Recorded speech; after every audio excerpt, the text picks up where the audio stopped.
Yeah. Cool. Okay. Thank you, Holly and Margot, for making time this afternoon to talk to me. You're both from How Many Elephants, which I first came across at World Travel Market, I think 3 years ago now, when you had a stunning exhibition in the Responsible Tourism Cafe. But I haven't really had the chance to talk to you properly before. And then into my mailbox drops this apparently crazy idea, really, of an international day, which happens to be on my birthday, the 23rd of June, about women wildlife rangers. Holly, can you explain, first of all, maybe just very briefly, something about How Many Elephants, and then let's get on to the main subject of this, which is this crazy idea for an International Women's Wildlife Warden Day. Well, we did set it up specially for your birthday, Harold. So I understood that, Holly. I'm very grateful. Yeah, so How Many Elephants is an awareness raising campaign, raising awareness of the African elephant crisis. I founded How Many Elephants 8 years ago while studying for a master's in sustainable design. And to be honest, Harold, I was actually studying a material called vegetable ivory, which is a nut from a palm tree from South America. And it was its material similarity to elephant ivory that got me researching the African elephant crisis. And I was so horrified and shocked by the statistics that I was reading, I decided to use my background as a designer to come up with a fresh design-led awareness campaign. So what does that mean? It means I visualized the data, the poaching data. So my exhibition showcases 35,000 elephants on a wall. This is the annual poaching rate in Africa. And I built a necklace which was 96 elephants cut in vegetable ivory to show the daily poaching rate. And that necklace is quite a piece. It's gone on to win 5 design awards so far. And what I'm doing, in essence, is using design as a powerful communication tool to bridge the gap between scientific data on one hand and human connection on the other. So when you see see the exhibition and the necklace, you know, to see and connect with this data visually is highly impactful. And just to finish on that note, I've purposely made the campaign non-gruesome, non-gory, non-political. I want to say non-confrontational, but like I said, when you actually see 35,000 elephant silhouettes on a wall, it really does bring home the sheer scale of the problem.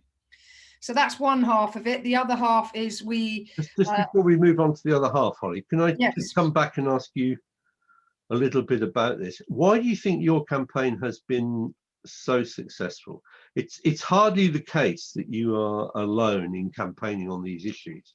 Yes. But it's fairly clear to me that you've got a lot of traction. I just want to explore if you have any thoughts about why you think you've been so much more successful than many other campaigns, some of which, of course, have relied on the gore as part of their campaign. And you obviously deliberately chose not to do that. I just wondered what the thinking was. And first of all, what was the thinking was behind that?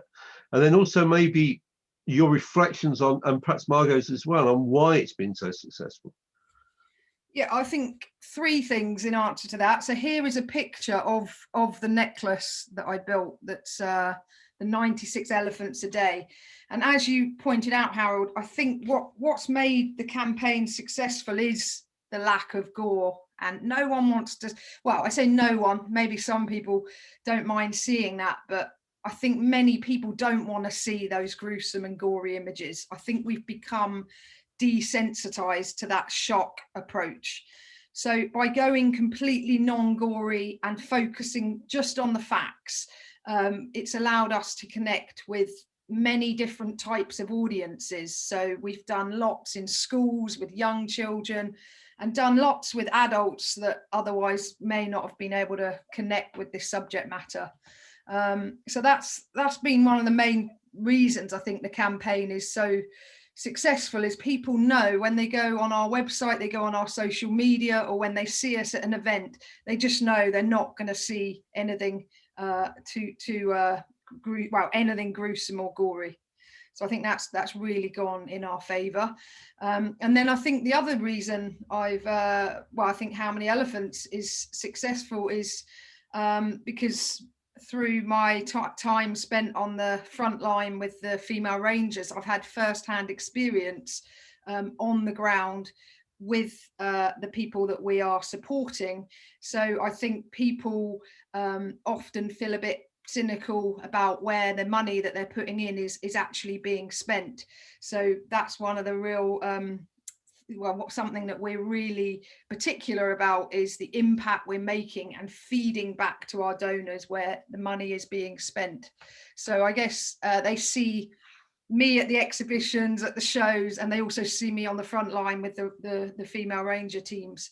So there's not this feeling that maybe it's a big black hole and they're not sure where their money is going or being spent. Margot, is there anything you would want to add from your recent experience, Yes, so, for example, at WTM Africa? Because yeah. you've met a lot of people there who are used to hearing the story about the exploitation of the elephant and the killing of the elephant. Did you find a different kind of response because of the nature of the organisation you and Holly run together? Yeah, so first of all, Holly is the founder and is running How Many Elephants, and I work for How Many Elephants. But what I found particularly, so we really concentrate, another audience is really the travel side, the travel market. And by actually being able to exhibit at a lot of these events, especially at WTM Africa and WTM London, it was fantastic because not a lot of people know what the statistics are. They are shocked. Even people within Africa are shocked about what the statistics are for elephants. And we can only sort of see that once we start to raise further awareness within the travel industry, that the message will really be able to go out further and wider, and we'll be able to raise more money as a result of that. The reason I pursued this is I suspect that there's another reason, which is, I think, probably important, in the sense that you haven't come from the normal place on this.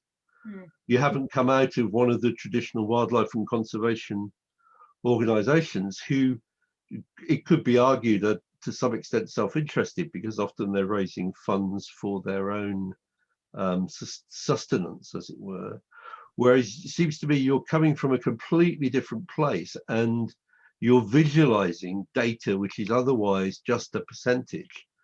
And I wonder whether people haven't become a bit immune to the traditional way of raising this issue, and you've come, as it were, from left field with a totally different way of approaching the same issue, and it's had the impact you might expect, I think, of something coming from somewhere else. And I don't think you should underestimate the power of that in terms of what you've done. Does that make any kind of sense to you?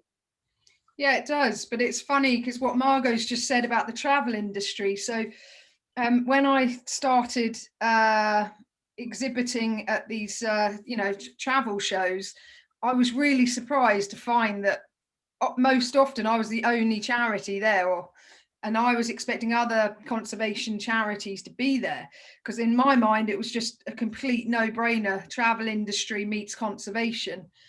But I was quite shocked to start with to find that in many cases that isn't the case. So I think it's been fantastic in the last few years seeing how many travel companies have really started to embrace conservation efforts, and I think that's an incredibly positive step forward.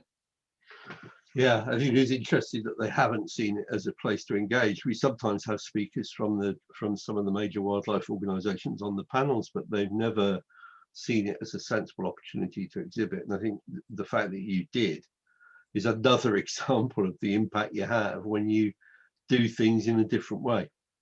Yeah. Which is a decent segue into what you really wanted to talk about today, which was that it was about your International Women's Rangers Day, which I probably just scrambled the words on that. But do you want to just make the pitch for that, Holly? Yeah, absolutely. So the second part of the campaign is about championing and supporting female rangers on the front line. And that's through my experiences hanging out with Akashinga and the Black Mambas, one in Zimbabwe, one in South Africa, spending several weeks immersed with these amazing women on the front line. And I spent a week with Akashinga in Zimbabwe. First off, my background is adventure. So I've climbed Everest. I'm the first woman to skydive Everest. I've done all sorts of pretty adrenaline fueled adventures, but being out on the front line with these women just blew adventure out the water. It was quite a different beast, and I felt pretty exposed, I have to say. And these women were totally my lifeline. You know, we're in the middle of nowhere. There's wild animals, there's signs of poachers. Akashinga are fully armed. They come face to face with the poachers. The Black Mambas have pepper spray and handcuffs. They're the eyes and the ears on the ground, but they don't come face to face with the poachers. But it was such an eye-opener into the often very dangerous work that these women are doing. And I wanted to really find out what drives and motivates these women to do the work that they do. So this was the inspiration for World Female Ranger Day, which we've just launched this year, and it's on June the 23rd. And it's the first time that female rangers around the world, because I'm fascinated how many all-female teams there are around the world. We are spotlighting Africa this first year, but it will be the first time that these female rangers will come together and collectively be able to share their stories and share best practice and learn from each other. Now, the response to it has been tremendous, and we've had teams in Venezuela, China, Scotland, Africa, really excited about connecting with each other, rangers connecting with each other. And irrespective of where they are in the world, many of them are sharing similar challenges. So I think this is going to be really exciting, an event, and we're hoping that it won't just be one day of the year. This is going to keep going year round. And I'll let Margot explain about the challenge, but the premise is to be raising money for these all-female teams, and also mixed teams, female rangers in mixed teams. Margot, before we come to you, Holly, can I just, given that you've spent a lot of time in the field with two groups of women rangers, why do they do it? Yeah. Do you know what? It's seriously dangerous work, isn't it? There's no point pussyfooting around that. Being a wildlife ranger in Africa and in quite a lot of other places is dangerous. Yeah, absolutely. So it's an unusual thing for anybody to want to do. Well, from what I could gather through spending time with these ladies was, this was a way of totally empowering, empowering themselves and their lives. So since becoming rangers, they've gone on to, they've become the breadwinners, they've bought land, they've built houses, they can send their children to school, they've got access to healthcare. And I was just blown away by the pride with which they wear these uniforms. So I was privileged enough to accompany some of them back to their villages, and you could just see them overflowing with pride, because they said when they're driving the 4x4 in full uniform, and they said, we grew up being told that women could never drive vehicles like this, or women could never do work like that. So, the fact that they've actually, become rangers, they're earning a good wage, and just made huge steps forward for not only themselves, but their families, their communities, and changing the attitudes towards the role of women, within their communities and beyond, to women around the world. But just another point, Harold, also these ladies, they're from local villages bordering onto the national parks or the concessions. And most of the women that I met had come from sort of, you know, quite a lot of adversity. You know, some of them were AIDS orphans, some of them were from abusive marriages, most of them were from, if not all of them, extreme poverty. And they just said to me, you know, this was a way out. Like, for us, this was an absolute no-brainer. Why wouldn't we give it our all and try and, you know, really... I get all of that, and I'm fortunate in the sense that I've worked a lot with local enterprise development in Africa as well as in India, and one of the things that comes through all the time is the incredible business skills, the entrepreneurial skills of many of these, and they are predominantly women actually, who set up businesses and build them from scratch in ways I can hardly imagine would be possible, if I'm honest, because they've got a set of skills they don't have. So I buy that part of the argument. Yeah. What I don't understand, because these are clearly exceptional women and they could probably do that entrepreneurial thing, but they haven't done that. They've chosen to take such a highly risky way. Yep. And some of them presumably are mothers, or certainly probably many of them are. Many of them will be mothers. Yep. Yep. And they're putting themselves, I'm actually going to say it, they are deliberately putting themselves in harm's way, because each time they go out, they may well not come back, and they know that. So they are deliberately putting themselves in harm's way, and yet they're still willing to do it. Yeah, I'm not sure that if you spoke to them, Harold, I'm not sure that they would see what they are doing is as risky as, say, us going in and doing it. So they're doing this day in, day out. They're highly trained, they're highly skilled, and they've got the confidence to be out there. They're within, you know, they're, for me, on a mountain, put me on a mountain, I'm in my happy place. Put me in the African bush and I was literally like a fish out of water. So I think same as on a mountain, it's about turning up prepared and with the right skills. So I think if you spoke to these women, they're probably not terrified 24 hours, 7 days a week. No, I'm sure they're not, but I've seen enough graveyards of wildlife wardens and wildlife rangers to know that they do get killed. Of course, but also, you know, like for me, in my past, I've worked as a skydiving camera woman, jumping out of planes 12 times a day.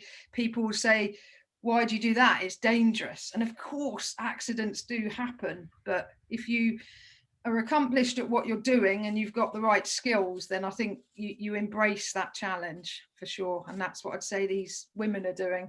Would you agree with that, Margot? Absolutely, yes. Margot, I promised to come back to you in a minute, but one final question on this, Holly. Did you get any sense of how the male rangers respond to this? Respond to the all-female teams? Or to the mixed teams, whatever, to the fact that there are no female rangers. Did you get any sense of their response to it? Yeah, I think it's a totally mixed response. I think some of the guys are completely behind it, and I think some of them will never get their head around it. And just like it would be in the UK, probably. Absolutely. But to talk of Damien Mander, founder of Akashinga, he says very openly, you know, from his military background, he just at first would never have entertained the idea of a woman doing these roles, and now he's like one of the absolute, you know, forefront, pushing that this is the way forward, and the female ranger movement is totally working. So I think you're always going to have mixed reactions, but when you actually see these women in action, you know, I think people would be surprised and shocked at just how good they are at what they're doing. And also just how women, they're thriving with the power of communicating. So, you know, they're going into the local communities and they're really de-escalating tension because they can go in and talk about stuff. They're not going in with, you know, aggression or ego. I'm sure some of them have egos, but, you know, they're finding the women, putting the women in positions of power, into management roles, political roles. It's having a really positive outcome. Good. Yeah. Margot, if we could turn to you now, can we be really clear what people can do to help? Because I think that's part of the purpose of this International Day. So people who are watching this, what should they be doing to help? Okay, so what we have set up is a World Female Ranger Day platform. So that's www.worldfemalerangerday.org. And there's many different ways that you can get involved, but the main part is that we have a 7-day challenge, and it's a walking challenge. So it's to give people an idea as to exactly what rangers are doing each day. So it's set up, people could actually take on any challenge that they wish. The platform is set up for that. But you can do a challenge for 2 kilometers a day, 5 kilometers a day, or there is a choice to do 20 kilometers a day for 7 days from the 23rd of June. But really that challenge is open year round. For the 20 kilometers a day, we chose that figure. It does seem like a lot, but this is the distance that the female rangers are covering on patrol every day, and they do that as 3-week stints, 21-day stints. So it will really give people a sense as to the amazing work that these women are doing every day to protect the wildlife and biodiversity. And I assume this is a fundraiser because you're encouraging people to be sponsored for the challenge. Absolutely, it's a highly interactive platform, and it's all geared towards fundraising, and people can take part from all around the world. I think there's a number of different currencies that are supported from around the world to take part. And just sorry, to be can clear, I just sorry, can go I on, just Holly. say, the female ranger teams are also, many of them are setting up their own fundraising pages, but also you can set up as an individual and a business too. So you can drive people either to your own page or to the page of the female rangers. Can we be really clear about what the money is going to be used for? Because this is one of the classic problems with these things, isn't it?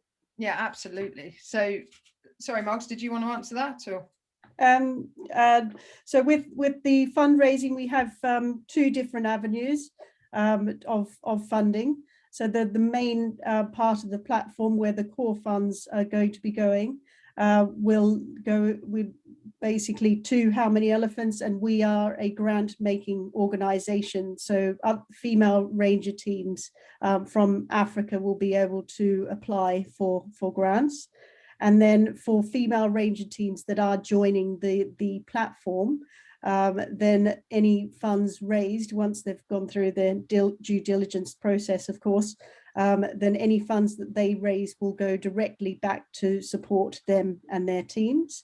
And all of the funds that go back via the grant making process through the core funds will go towards female rangers only. And what proportion will you be taking out to run How Many Elephants? So in other words, what percentage will actually be going to the field? So Holly, do you want me to answer that? Yeah, I'm happy if you do answer that, Margot. So we have. So I've done all the talking, so I'm letting you have some time. No problem at all. So the actual platform, we'd have a fee structure on any donations that come through the platform. 4.75% will go through to the software provider. And then How Many Elephants will take 3.25%, of which some of those funds will go to the transaction fees from the payment platform. So in terms of the operational costs of How Many Elephants, that will hopefully cover a lot of that. And then through any merchandise sales, we have a shop where people can buy T-shirts and hoodies and things like that.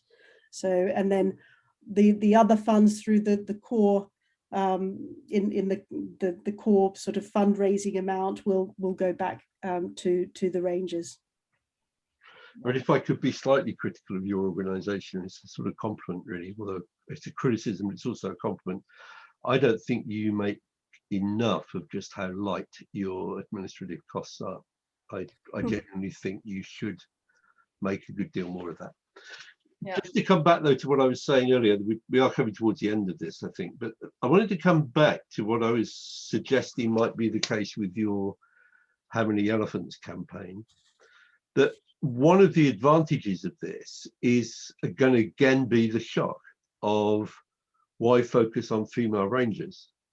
And I mean, obviously the immediate response is, well, what about male rangers? But in a way, that's not the point, is it? The point is that in order, in a very complicated world where it's difficult to get attention, doing something which is coming slightly from the side really helps in terms of getting attention focused on the issue. And I suspect that that's partly why you've chosen to do it, Holly.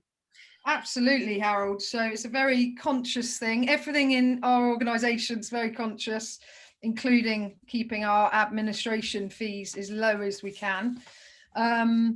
So there's a great expression that is specific is terrific. And from the beginning, we tried to go with that. So we focus on African elephants, anti-poaching, and female rangers. That's not because we've got anything against other wildlife or male rangers. We just feel for us to have the biggest impact, we have to be really clear, because we're a very small team. We have to be very clear about where we channel our energies and our attention. And we just found being really clear about our goals has helped us achieve that. If we spread ourselves too thinly, then we feel we're losing impact. So we like men, we like male rangers. It's absolutely nothing against them at all. It's just being really specific and going, right, this is the direction we're going to do. This is who we want to help. And it's as simple as that for us. I think there are many things which are surprising about your organisation, not the least of which is how far you've come in so few years. It's been an extraordinary journey, and I congratulate you for it. You've pulled yourself up by your bootstraps, and you've achieved a great deal with very little money for yourselves, but a very big impact out there in the world. Well, I'm proud to tell you, Harold, I've never taken a single penny out of the charity. I make my money and pay my bills through public speaking, corporates, at events, etc. And through that as well, I put a donation of that back into the charity. So I just feel totally passionate and purposeful about trying to help female rangers and African elephants. So yeah, I think I'm very proud to have Margot on board as well. I think you should be. Thank you very much for your time this afternoon. I wish you every success with that campaign. It's important. And I think a lot of people could learn a great deal about campaigning from you. So one of your next ventures, Margot and Holly, might be to actually start a school for people about how to campaign. But thank you very much indeed for your time this afternoon. We'll make sure this gets aired in as many places as possible. Thank you. Thanks very much for your support, Harold. Yes, and thank you very much to World Travel Market for always supporting us. Absolutely. You have been very supportive, and it's helped us go further. So thank you.